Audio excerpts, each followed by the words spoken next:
privilégio estar com você nesta hora para estudarmos a lição número 8 agora da nossa discussão dentro do livro de Efésios para a lição da Escola Sabatina. O tema desta semana é uma vida moldada em Cristo e um discurso inspirado no Espírito Santo. Então esse é o tema que trata na verdade é uma análise da transformação dos crentes em Éfeso, baseado no livro de Efésios, capítulo 4, agora uma análise dos versos 17 a 32, onde ele faz uma analogia, uma comparação. Como é que era a vida dos crentes antes de Cristo, antes de aceitarem a Cristo? Então, eu intitulei esta vida como uma espiral, descendente. Alguma coisa está caindo. Uma espiral descendente do pecado. Antes de aceitar a Cristo, algumas coisas descrevem o pecador em Efésios 4, 17 a 32. Em primeiro lugar, ele vive na futilidade dos seus pensamentos, diz o verso 17. O que é futilidade? Há pessoas sem objetivo na vida, que falam, que pensam bobagem e que agem como tolas, como insensatas. Os seus pensamentos são fúteis. Eles não se importam com as coisas importantes da vida, desta vida e especialmente da vida eterna. Eles estão circunscritos a coisas banais, passageiras e muitas vezes pervertidas deste mundo. Segundo lugar, essas pessoas, segundo o apóstolo Paulo, eram obscurecidas no entendimento. Claro, eram fúteis porque não tinham conhecimento, com um coração também endurecido. Ele está falando aqui da insensibilidade. Se você ler os versos 18 e 19 do capítulo 4, vai perceber isso. E chegavam a ser entregues à depravação e à impureza moral. E aí vem a questão da impureza sexual. Tudo aquilo que você hoje conhece como imoralidade sexual era desenvolvido pelos crentes de Éfeso antes, logicamente, de se converterem. Eles eram irados, Eles tinham a ira como um pressuposto de vida, Eles furtavam, Eles tinham palavras torpes, diz o verso 29. O que é palavra torpe? É palavrão, e não só palavrão, bobagens. Há pessoas que quando abrem a boca só sai besteira, Eles usavam de gritaria, A palavra grega krauge, na língua original, no grego, indica um homem irado gritando. É o sujeito que é escandaloso, briguento, situações assim que são totalmente contrárias à própria palavra de Deus. Eles usavam de calúnia, é uma coisa de mundanos, de pessoas mundanas. Então, o que acontece? Então, em primeiro lugar, é essa descrição dessa espiral descendente com todos esses defeitos de pecadores quando estão longe de Deus. Então, a segundo bloco da lição e do texto de Efésios 4, a partir do verso 17, ele está falando aqui, faz uma comparação como uma mudança de roupa. Ele fala de uma mudança de roupa, o apóstolo Paulo, para ilustrar uma mudança de vida, na verdade. Não é simplesmente trocar de roupa, porque isso é uma coisa fácil, é uma coisa até efêmera, Mas ele está falando de algo que, na verdade, o indivíduo se arrancou aquilo, literalmente. Ele despiu-se do velho homem, ele foi transformado num novo homem. Ele despiu-se do velho homem que se corrompe por desejos enganosos, diz ele, e agora ele vestiu uma nova roupa, que é a roupa de Cristo.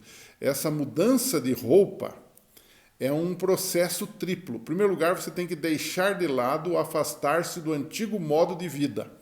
Não é simplesmente dizer eu tirei, não. Eu tenho que me afastar daquilo que me prejudicava, que me tornava mal. Segundo, eu preciso experimentar uma renovação interior. Começa lá dentro, uma transformação. Não é apenas uma questão de faz de conta, mas é algo que ocorre lá dentro. Isso chamamos de conversão, ou de regeneração, ou de transformação. Efésios 4, 23. E agora eu preciso me vestir, ou revestir-se, de um novo padrão de vida, Efésios 4, verso 24. Em outras palavras, e aqui chegamos ao terceiro ponto da lição, ele está falando de roupa nova igual vida nova. A vida do crente agora dá demonstrações claras e práticas de sua conversão. Ele agora fala a verdade, Ele agora pode se irar. Você lembra que nesse texto o apóstolo Paulo diz assim: irai-vos, mas não pequeis, ou não se ponha o sol sobre a vossa ira. O que ele está dizendo com isto?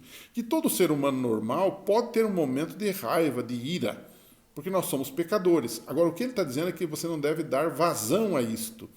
O cristão pode se irar, mas ele não peca. Existe um tipo de ira que é uma ira contra o pecado e que não é pecado. Existe a ira contra o pecado e existe a ira no pecado, que é a ira que você quer matar, que você quer fazer aquilo que não deve. Esta ira é pecaminosa. Ok? E ele também fala que você deve trabalhar para que esta ira seja resolvida logo. Se você teve um problema com alguém, ele diz assim, não se ponha o sol sobre a vossa ira. Quer dizer, não deixe passar muito tempo, não deixe chegar no dia seguinte. Resolva isso. Às vezes a gente passa anos remoendo raivas e coisa desse tipo. Isso não é cristão. Isso é prova de que eu estou com a roupa suja ainda, não estou com a roupa nova, né? O cristão também, ele trabalha, o cristão que tem roupa nova, ele trabalha arduamente. E ele é uma pessoa que é honesta, né? O apóstolo Paulo diz assim que você agora, aquele que antes roubava, não roube mais. Mas agora, isso está em Efésios 4, ele agora deve trabalhar honestamente. E ele fala até de repartir com os necessitados. O cristão também é alguém generoso, não é alguém egoísta, egocêntrico, mas é alguém que reparte com os outros também, né?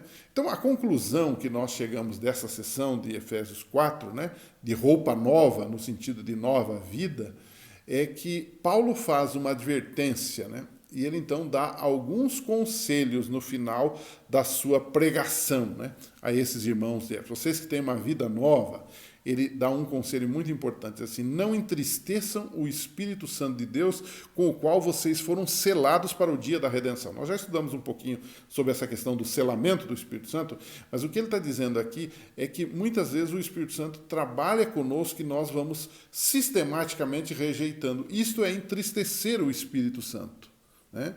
Não é simplesmente blasfemar. Blasfemar do Espírito quer dizer entristecer. Outra expressão que ele usa é apagar o Espírito. Ou seja, qual é o trabalho do Espírito Santo? Jesus disse que o trabalho do Espírito Santo é nos convencer do pecado, da justiça e do juízo. É de ser o consolador, de ser o confortador. Mas muitas vezes, pelas minhas atitudes, eu rejeito o Espírito Santo. Eu o coloco de escanteio. Eu não permito, às vezes há uma voz que vem na minha consciência, que na verdade é a voz do Espírito Santo, mas eu apago isso, eu restringo isso. Então Paulo disse, não entristeçais o Espírito Santo, vocês foram selados por ele. Ou seja, essa caminhada de roupa nova, para que vocês continuem com roupa nova, o Espírito Santo é fundamental, trabalhando dia a dia, hora a hora com vocês. E ele usa uma outra expressão também. Ele diz assim, além de não entristecer o Espírito, ele diz assim, em Efésios 4, livrem-se de toda amargura, indignação, ira, gritaria e calúnia, bem como de toda maldade. Sejam bondosos e compassivos uns para com os outros, perdoando-se mutuamente, assim como Deus perdoou vocês em Cristo. Efésios 4, 30 e 32. Olha que coisa tremenda. E aí a gente pode fazer algumas perguntas nesses textos todos, né?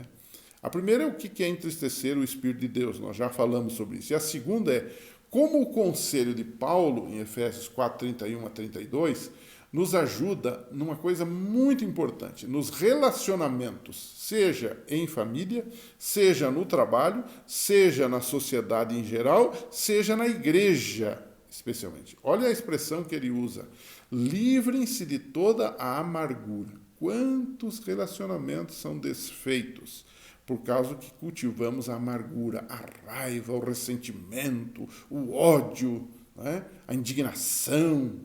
Isso vira gritaria, como ele mesmo disse, vira calúnia, né? E ele fala de toda a maldade, mas que sejamos bondosos, compassivos, seguindo o exemplo de Cristo. Outro dia eu li uma coisa muito interessante, né? Alguém dizia o seguinte, você deve agir como Deus. Por quê? Porque Deus perdoa. Quando você não perdoa, você não está agindo como Deus. Deus perdoa e Deus atende a nossa necessidade. Quando nós queremos agir como nós mesmos, nós não perdoamos e nós também não atendemos a necessidade do próximo. Agora, quando agimos como Deus, nós não somente perdoamos, como também podemos ajudar. Esse é o Espírito de Cristo, esse é o Espírito verdadeiro. Pense nisso. Semana que vem a gente está de volta com mais um programa da série no livro de Efésios. Um abraço e até lá.